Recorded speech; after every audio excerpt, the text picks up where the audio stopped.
Jack Dappa Blues Heritage Preservation Foundation is a tax-exempt 501c3 nonprofit private foundation. Your donations, sponsoring, and funding allows us to create content that raises awareness of African American traditional music, African American folklore, and the Black experience. Check the link in the description box to donate.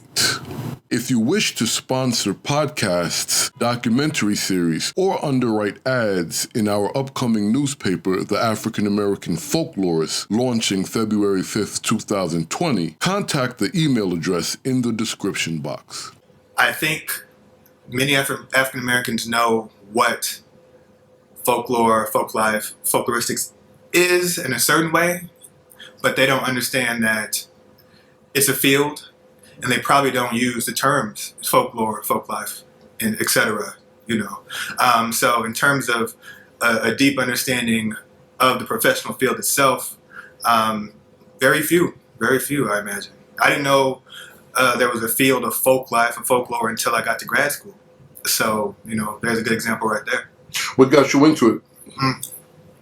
A few things. I feel like, I've been interested in it my whole life. My dad was a sort of a cultural arts, manager in Houston, Texas. He, headed various nonprofits that kind of documented, culture on a local level, and also taught various arts to the Black community in Houston. So that was, one way I grew up seeing that.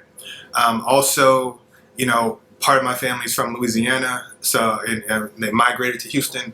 So I grew up with, the whole Black Louisiana culture, Creole culture. I grew up all in that, and that was, as you probably know, a very rich culture. And also, honestly, hip hop culture got me into it.